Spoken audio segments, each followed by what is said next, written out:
Welcome to the Veteran Spouse Network podcast, brought to you in collaboration with Coming Home Well. I'm your host, Hannah O'Brien, both a veteran spouse and the program manager for the Veteran Spouse Network.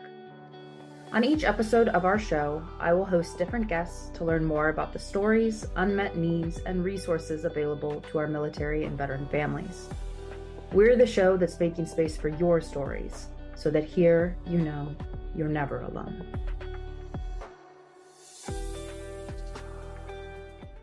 Hi, everyone, and welcome back to this month's episode of the Veteran Spouse Network podcast. I'm very excited to have my teammates join me this month to talk about military and veteran kids. While we don't provide services to military and veteran kiddos at the VSN, we do serve their parents. And let's be honest, raising kids is everything. I genuinely believe it's the most important thing we're doing out there, and more people should be talking about it, but that's just my opinion. Anyways, even if you're listening and you're not a parent, we've all been kids and know that who we grow up to be is deeply impacted by our parents, how we were raised, and the environment we were raised in. Not to mention, kiddos don't have a choice about any of that. So our children living in military and veteran families are impacted in very unique ways, period. And that's what we're here to talk about today through the lens of our own children. So I have Laurianne Rodriguez and Ashley Craig here with me today, and I would love for each of y'all to just kind of tell us a little bit about your connection to the military as well as a little bit about your kids. So Laurianne, I will turn it over to you. Hi there, I'm Laurianne Rodriguez. I'm the program manager here at the VSN. So I'm also uniquely a U.S. Air Force veteran, and my husband is just retired out of the military as a retired Air Force veteran. So we did the mill-to-mill thing for a few years before we had kids. And that was one of the big reasons having kids. And the dual military lifestyle was one of the reasons I went ahead and separated from the Air Force. So there was that impact right there. We've moved all over the country and we just got settled in the greater San Antonio area. I have two great kids now. My son is 16, almost 17, and my daughter is 12 years old and a little ballerina. So that's me for the intro. Awesome. Thank you, Laurianne. Ashley, what about you? Hi, thanks for having us on today. So I am the outreach and marketing manager for the Veteran Spouse Network. I've actually been involved with our program as a participant, so I loved it so much. I now work with these amazing ladies. I started out dating my daughter's father, who was also a veteran. So I have a daughter that is 12, about to be 13. And then I met my veteran now, my husband, about 7 years ago now. So coming up on that anniversary, but we've been married for 5. And he has a son from his previous relationship, my bonus son, who is 13. And so we are a blended family. So we come together with different experiences for military culture. So my husband is an Army combat medic and he was medically retired. So my son was actually born on Fort Knox. So he has a little bit more experience than my daughter. So I consider myself a pro-service spouse. So I was not with my partner during his service. So it is different on the other end of it to combine our families to make, a cohesive unit with different styles and understanding military culture.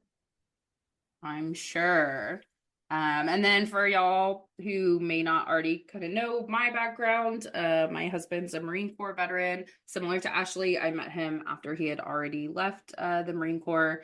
And then I'm speaking from the new parent perspective. So we had kids a little bit later in life for him. And so we have just over a 1-year-old daughter living the new parent life. So awesome, ladies. I'm so excited that you were willing and wanting to come and talk about this. I know all of our kids are so important, and as are they to everybody. So I know this is going to be a topic that probably resonates with many. So you heard from our intros that we have different types of families. And so we want to be able to kind of speak to those different experiences. And being a military kid, growing up or being born into the active duty family lifestyle is of course, different than being born into a family who's already separated out of the military. So, kind of kick us off, Laurianne. You had the military kid experience. You guys had your kids while your husband was still active. And so I'd love to hear a little bit from you about what are some of those unique things that our military kids are facing. So not only did we have our kids while we're active, my husband was active duty, but we also come from a military family. So we have that lineage, and it's very much a part of our culture. And the kids face a lot of challenges in this military lifestyle. They grow up fast. They're taught to be tough and resilient. And that's a part of our culture too. As a military community, we kind of take pride in that. The military kid averages 6 to 9 moves from kindergarten to high school, according to DoD. We moved a lot. My son had 7 different schools, my daughter 4. My son is thinking about becoming a pilot. And when we ask him, like, are you going to follow in our footsteps and go into the Air Force? He very plainly said he wouldn't do that to his family. Mm. That hurt. I know he loves the military and I know he loves us. But I know he's also a lot happier now that we've been able to stay in one place for almost 3 years, knowing that as he goes through high school, he'll have lasting friends until he graduates. So I think the biggest challenge for our military kids is loneliness. Most bases do have a variety of opportunities to connect the families, and some units are awesome and some maybe not so much. And I spent a long time as a key spouse and a key spouse mentor trying to bridge those gaps and serve our families. But the culture has definitely changed. Those club systems that you think of are non-existent on most bases. A lot of the MWR or the sports teams, it can be very hit or miss. So that means a lot of spouses feel like they have to work to make ends meet. So there's that component too that has really changed the culture. The kids get shuffled around a lot. So for our family, we use sports and the arts and dance to make inroads for our children as they moved across the country. They have an interstate compact that supports military kids in the schools and school liaison. So if you're not using it, please use it. And that will help the kids, keep in track on their grades, their records, and hopefully get a tryout. It doesn't always work, especially when you start getting older kids and you start getting into the club sports world. I've had coaches ask, how long are we going to be stationed here? I've had coaches say the kids have a rapport, the team, they've been playing together since they were 4 years old, implying that there's no room for us. So you raise your hands and you kind of walk away and you look for the next opportunity. As a spouse, you reinvent yourself at each new assignment, and we expect our kids to kind of have to do the same thing. And it's unfair. They're still growing, their brains are developing, they're maturing, they're changing, and we ask them that. I feel like I've been a little down on the military. Don't misunderstand. I actually love the military. I love being a veteran. But it is a lot of challenge for our kiddos. And I also know that my kids have grown strong and they are tough and resilient. And resilient is kind of a buzz phrase that we've almost grown ad nauseum tired of, but they are. And I see their maturity and I see their personal growth and conviction. So there's a lot of good things about the military too. With that balance that you have to find as a family. Thank you for sharing the good stuff, because yes, there is a lot that comes from that experience and even the adversity involved in that experience that really builds them up and as well. And I know a lot of parents would say their kids have a lot of positive skills and experiences that other kids civilian kids, if you will, just would not have the opportunity to have otherwise. Absolutely. You made me think that with the term resilient, I know it's I think I was at an event, a military kid event in April, and I can't remember the org, but they had these kids t-shirts for children that said, "Don't call me resilient." And I wondered if if you'd heard anything about that, is that like trending? I mean, I don't want to say that like it's some fad or whatever, but like, is there a movement towards not using that term to describe military kids that you're aware of? Oh, I think it's just been overdone, Mm. and it has definitely been kind of a buzz phrase for not just the kids, but the families, Mm-hmm. as you know. Um, I don't think it's a term, so to speak, but yeah, we don't want to attach labels to people and, saying, oh, they're tough and they're resilient. And I think that's where a lot of the spouses, yeah, they're tough and resilient, but I sure wish they didn't have to be, and that's kind of what it comes down to. And also, I think some of it too, I imagine, is just like this is their life. They don't necessarily to talk about over and over again how resilient they are may actually be a little bit more deficit space than strength space when you like drill it in, because it's like this is our life. This is who we are. This is how we have adapted. It's just who we are at this point, as opposed to let's celebrate their resilience. Right. And they don't know any different. They were Yes, born exactly. into this lifestyle. My daughter was born when my husband was deployed, so she absolutely doesn't know any different. Both kids born into it. Well, thank you for sharing, because that is an experience actually, and I do not have. Um, but we have the different experience of having the veteran family or starting a family once post-service life begins. So, Ashley, I'd love to similar type of question, just kind of what do you think are some of the things, unique things that veteran kids are facing, and that's whether they, were involved in the active duty family lifestyle at any point or not, but from your experience.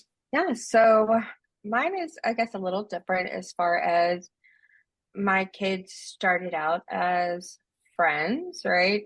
So a little backstory on my daughter.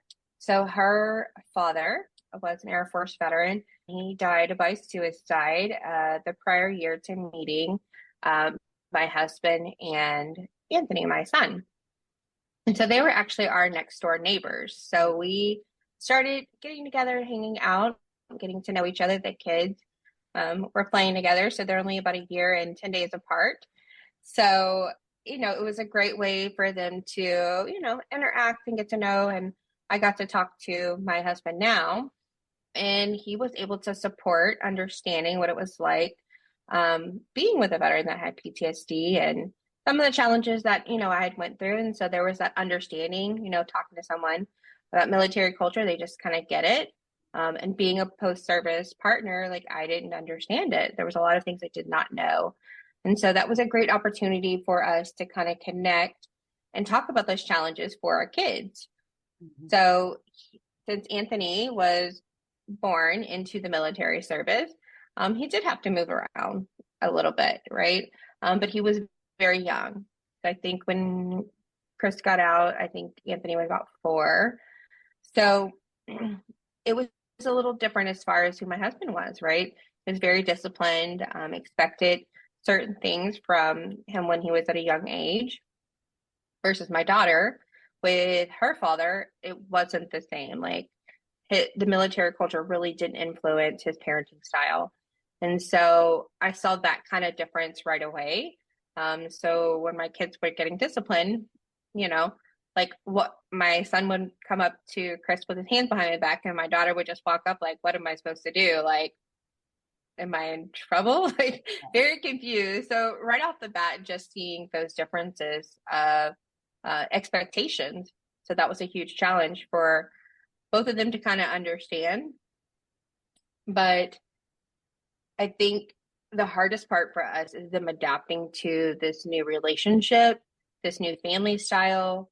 My husband being divorced, so we still had Anthony's mom on that side, the co-parenting with her. So it was a challenge, right? To bring together all of these parents and navigate this role of being effective parents and communicating with each other. And I think the kids struggled with that. You know, for Anthony going back and forth from house to house, has been very challenging for him. And it still is to this day, right? Knowing which parent he should be with. It's only this last year that Anthony has lived with us full time. And so that was a huge transition in our household. Wow. Because he had never lived with us full time. So now we have 2 kids all the time. And both of our kids basically were initially raised as like only kids. So it was very hard for them to, come together. And a big factor was with my daughter not having a father around, there was a competition between the 2 kids as far as like who could get, my husband's attention. And so that has definitely been hard to kind of navigate that parenting. And then also on my side with my son, not overstepping his mother's role in his life was still hard. It's something we navigate every day. But I want to make sure that, I still respect her role in his life as well as my role and what that looks like with him. So that is constantly something that we are working at. But I think the most challenging part of all of this is our kids struggle with talking and opening up. So we really work really hard with them about their emotions and their mental health. So my daughter struggles with ADHD and dyslexia, and also she was just diagnosed with autism. So that is a huge thing for us to navigate as a family. And then for my son, he has ADHD, but anxiety as well, so general anxiety.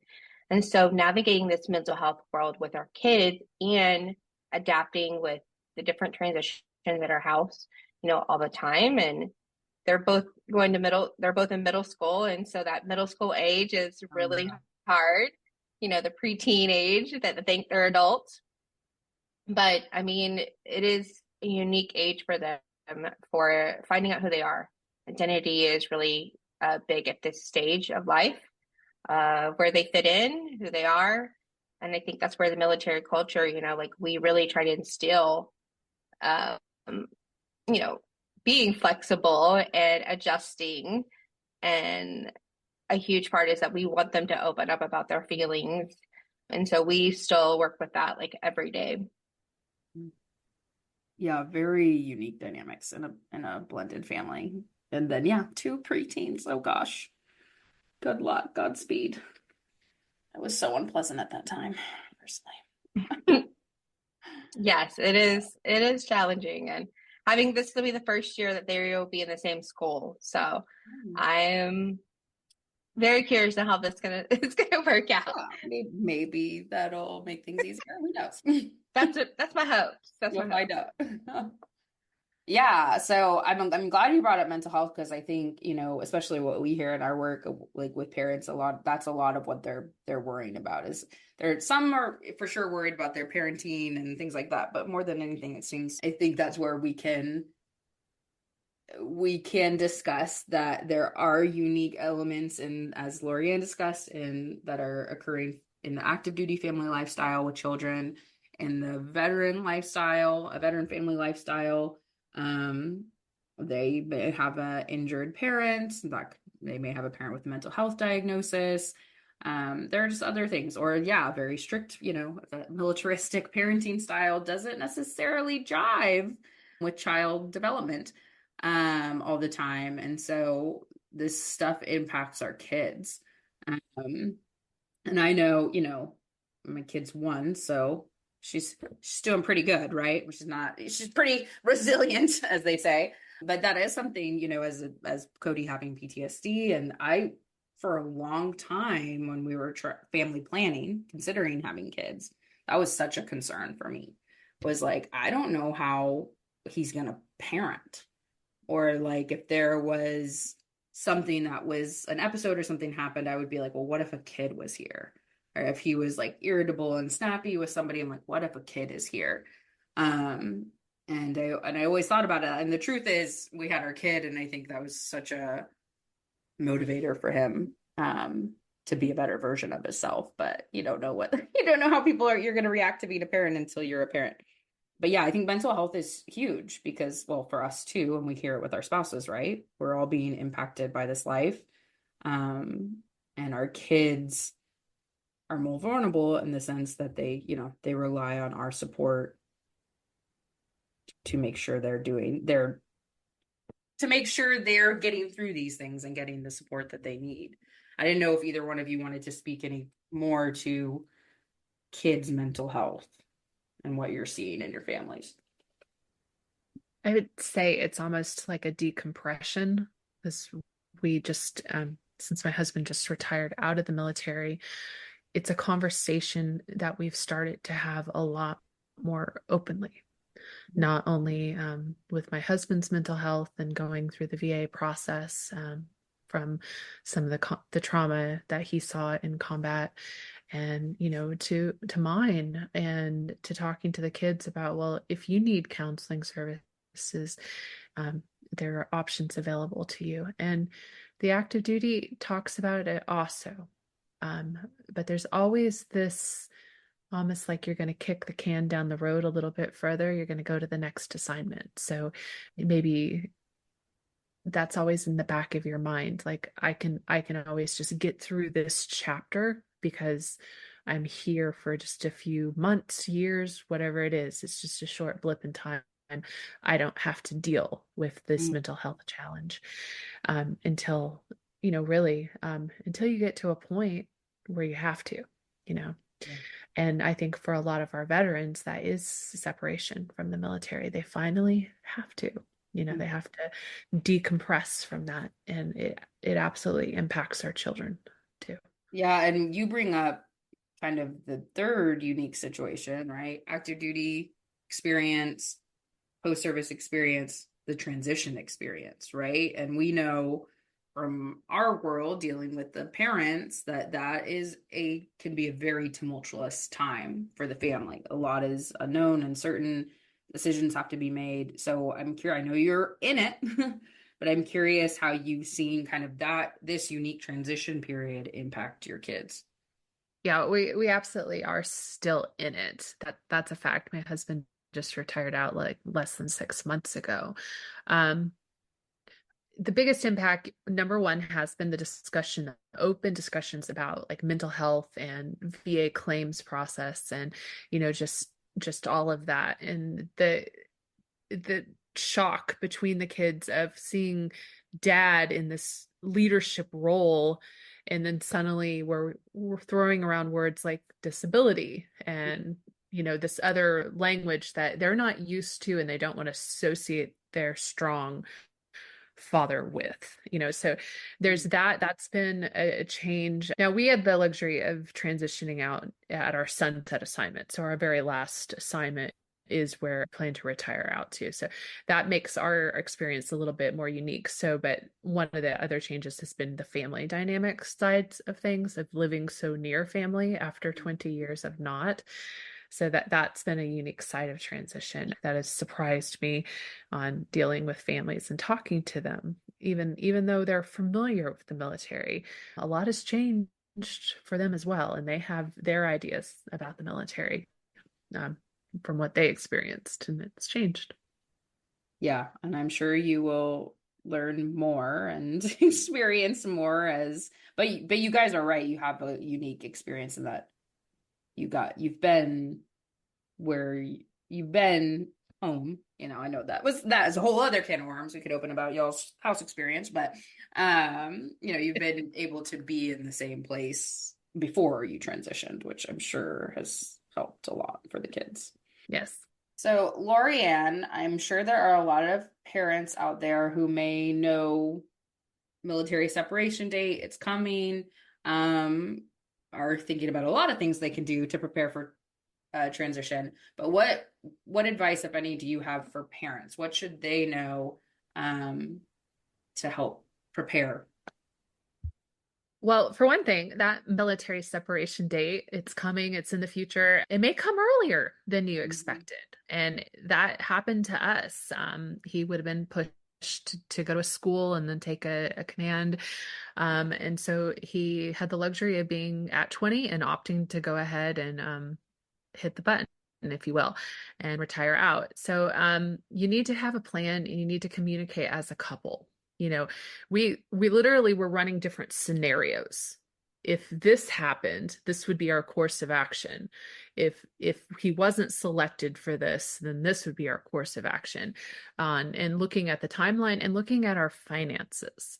One thing that I did is I went back to work, not like at transition. I went back to work a few years before transition, in anticipation that I wanted, hey, it's finally kind of my turn. I wanted this for me, but I also wanted this for our family. So it wouldn't be such a huge change for the kids, having mom home and then not home, and then dad out of the military. So try to ease that transition a little bit. I think that was smart, and for a potential gap in salary and money coming in, to be able to ease that burden too and save.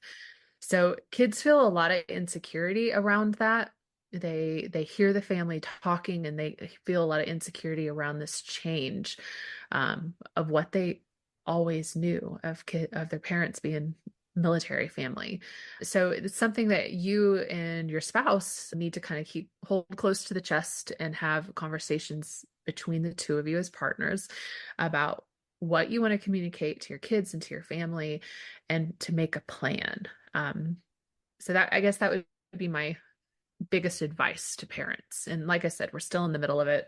It's going to be a transition for a while. Yeah, but I mean, you're still in the middle of it. But like what you're saying is, you guys were having these conversations years ago to prep for this, which I think is really the key takeaway. And granted, as you said, you may not know until you know, and that's, you can only do so much when that happens. But there's no harm in planning and talking about it.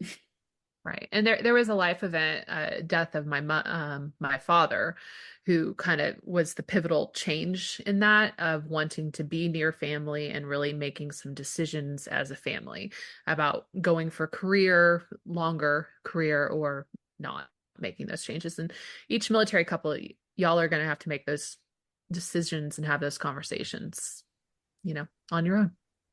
And I know a second ago we were talking about kids' mental health, and I wanted to be able to bring it back to you, Ashley, if there was anything you wanted to add on that. Yeah, I would have to say one unique experience for us with the mental health is that we are trying to be in front of it, right? So with the history of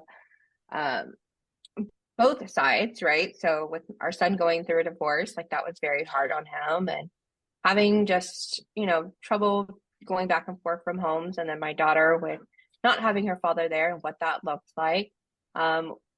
One thing my husband and I are very big components of is counseling. And so very early on in our relationship, not only did my husband and I get couples counseling, but our kids started going to counseling. And this was before we were even married.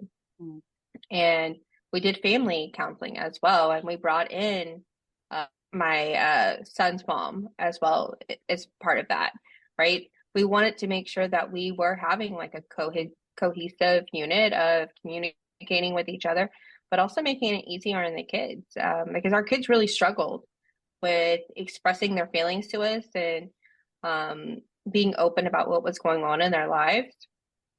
I mean, there's been many opportunities where, they are sad or depressed or don't know where they fit into the family dynamic because it is different. That we've had to have that conversation with them of what that looks like. And so we encourage them, to go to counseling and to open up and use their words. We even have like the emotion feelings charts on the fridge. Like we want them to be able to share feelings. We normalize sharing our emotions and where they're at with their own struggles in life, right? With their own mental health. And so it is something that I think I really pride our family at, is that we're not shy about talking about it when it happens. And I think it really helps the kids feel more open to talk about how they're feeling as well. Right. I mean, and yeah, creating that environment, modeling, we all know these are the most important techniques. And so actually, I feel like that's a really good transition to talk just kind of about parenting. So yes, that involves our kid, but also we're all in relationships where we're co-parenting. We understand not everyone may be, but that is a unique dynamic. And what we Ashley alluded to this earlier, military culture can bring some unique elements to parenting techniques as well. That maybe if you weren't a part of the military culture, that may not make sense or seem even appropriate sometimes. And everyone, of course, is doing things differently. But I'd love to kind of hear from you guys, kind of where have you struggled? Where have you succeeded, either with how you feel you've parented on your own, because I know you've done some of that as well, Laurianne and Ashley, as well as the co-parenting dynamics. What's been a struggle? Where have you succeeded? What have you learned? Laurianne, let's start with you. I love that my kids will stand and put their hand over their heart when the national anthem is played. I love that they've had that experience of living on the base and that. I love that they have that pride that we've instilled in them as a military family. I think it's important. Things, military culture and where we struggled. The fight can be real at home at times too. Dad will bring home his military drill voice, his command voice, and I'll say, you can't talk to us like that. I'm not one of your troops. You can't have that kind of decor at home. In the Air Force, you say close the hangar doors, like leave it on the flight line type thing. So we've definitely had those conversations, or I've had to learn and teach the kids, like, you have to let dad unwind a little bit. It's a high-paced, stressful job. And so you have those kind of parenting conversations of, boy, you just want to plant that baby in their lap when they walk in the door. Right? You sometimes you just can't. And single parenting is he has ideas of the way I should even parent when he's deployed. I'm like, no, you don't get a say in that. Yep. You are gone. I'm in charge right now. So yeah, there's definitely some challenges, and I think it comes back a lot to communication as a couple, for sure. Oh gosh, communication. Yeah, everything. Ashley, what about you guys? Parenting, co-parenting. Oh God. So parenting, I say, is our biggest challenge, right? We each have our different experiences. So I was in education for a long time. So I bring in like more patience and different techniques and not so much drill, It has been really hard to work towards parenting together. So we each have our own expectations towards parenting, and what respect looks like. I think our biggest thing is like talk back with our kids. I mean, what he considers it and what I do, I think they're different. And so it has definitely been one of the hardest things to do is parent together. But that is something that we work at like every day and talk about like what we think as a couple is the best course of action, because the kids still favor, one parent versus the other. And so we have to try to break that. So like my daughter will come to me if there's something wrong, or Anthony will go to my husband. And so there's still that, well, I'm going to talk to dad about that. Or if AJ doesn't like, if either one of us like something, he'll talk to his mom about it. Mm-hmm. And so, or if AJ's at his mom's and he's not liking how his mom is disciplining, he'll call us and ask for us to intervene. So it is very hard. It is something we're still working at, right? Yeah, triad of parent. Yeah, like it is very hard. So we have to be consistent between the families. So what happens at our house has to happen at his mom's house. But then also here, like with the kids, I think for a long time, we talked about it being equal between each kid and with their own mental health challenges. And, my daughter struggled, like we realized it's not always going to be 50-50. So their discipline is going to look different. right? The expectations will look different. And I think that it's been really hard to accept on my husband's side, like everyone should be treated the same, but that's not the case in our household a lot of times, because our kids are two different individuals and they respond to discipline and expectations differently. So it's something we're still navigating. And I feel like we'll be navigating it until they go to college. But we're trying to be better about really doing more things with each child. Like I do more dates with Anthony, just me and him, or Chris will do stuff with just Ashlyn, to really kind of build that bond between each of us. And so hopefully that'll help, always trying new things to see if it helps build our relationship as individual with each kid and then as a family unit as well. Yeah, a lot of moving parts, but that is true to some degree in any household with children. If that's anything I've learned being the newest parent on the block, it just completely transforms your life. And I know, we're parenting a baby and parenting a preteen or a teenager are very different, as they should be. So some of the things, like listening to you guys talk, I'm even just sitting here I wonder how he's gonna handle that. I wonder how we're gonna handle that. Because there's certain things his teaching style, for instance, I'll say he has a very specific way that he, even if he's trying to teach me how to do something, right? I always joke, he once tried to teach me how to play the guitar, and in 10 minutes I was crying, sort of thing, because it was I wasn't getting it. I was asking him to just do it a different way, and he was just increasing the tone of his voice, saying it the same way that he had. And so I tell him all the time, I'm you need to learn multiple ways of teaching things, because you don't know what our daughter's learning style is going to be. And we need to be adaptable, and she can't be just crying because you're just raising your voice, explaining things the same way. And so I try to think about it and listen to you guys and other parents about, things that we can prepare for. But I think we all know that you can only prepare so much, because they're just little unpredictable creatures. They're going to be who they're going to be. Oh, yes, for sure. They're going to test you. Ah, cool. Parenting. Yay. I know, Ashley, you talked you talked a lot about, getting a huge support for your children being counseling.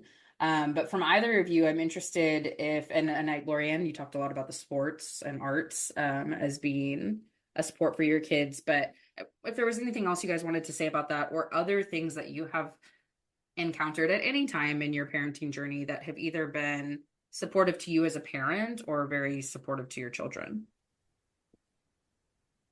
Well, I would say if you are contemplating marrying a guy or gal in the military, one, kind of have that conversation and try to know what you're going into. You are marrying into a lifestyle, and raising your kids will be a part of that lifestyle too. There's so many resources out there. It can be completely overwhelming. Personally, I loved when the kids were really little, some of the Sesame Street programs during deployments, especially. They have some wonderful content out there on deployments as they got to be school age. I absolutely used our school liaison officer, the SLO.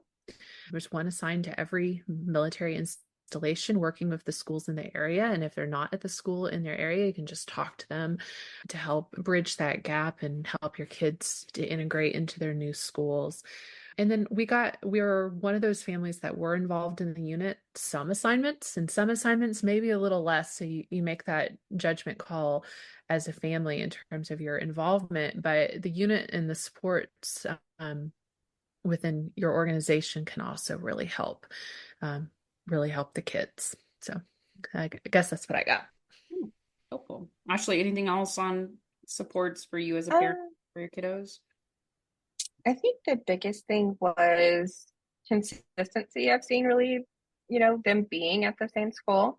Both of our kids have transitioned to different schools with the different moves, and the events in our lives. And so them going to a school for a long time has been a really big support, creating those friends that they didn't have before. And so I think that's helped. And then they're getting involved in different activities. So really encouraging them to try new things with the expectation, to just try. If you don't like it, like it's okay. But yeah, each of them have their own musicals. So my daughter does choir and my son does band. And then they both have like sports. So my daughter's doing drill team and my son's doing football and golf. So I think really getting them involved in some type of activity helps, as a huge support, right? Because it builds that community, but it also allows them to develop their own individuality as well. But yeah, counseling has been the biggest support, and them not hesitating to ask for it either has been big. Loved it. I'm trying to think of, all the people who may be listening, right? So we may have active duty parents, we may have veteran parents, we may have non-parents. And I know a lot of times in our groups, and again, this was me not that long ago, who were in the family planning stage. And so I just wanted to speak to this a bit because we'd be doing, these groups or these trainings. And in one of our programs, we have a session that's very focused on children. And so I would always just kind of like hang back a bit, when we were doing that session, like, oh, this isn't super applicable to me. And then when we started talking, my husband and I started talking about like wanting to have kids and, when that might be possible and all those things. I remember in one training, I brought that up and I was like, I'm very A-type. So I wanted to think about like everything that needed to happen before that. Like he needed to get in counseling and work on his PTSD. We needed to get in counseling and make sure that, we were just like perfect, right? That was in my mind. We needed to be perfect. We needed to be financially stable, blah, blah, blah. I had this whole long laundry list of things that needed to happen before we could consider having kids. And I remember in one of our groups, a leader we were training was just like, that's not realistic. Like you're simultaneously like you're as ready as you're going to ever be at any time, right? Because it's just such an unpredictable thing. And I remember thinking at that time, that's so unhelpful. That's so unhelpful. That means nothing to me, sort of thing. And the only thing I could say now is I'm the first of my friends to have kids. And I have friends now that are in the exact same place trying to figure that out. And I say the same thing. I'm like, you're ready because like, you're gonna be ready because you have to be ready. Like, and there's no other way to describe it than that. And yes, I did have very real concerns about some of the things that my husband was dealing with his mental health. What kind of parent was he going to be with some of these more militaristic values that didn't necessarily jive with how I was raised and how I wanted to raise my child. And we had conversations about it and things like that, but I still had no idea what to expect, and he had no idea what to expect.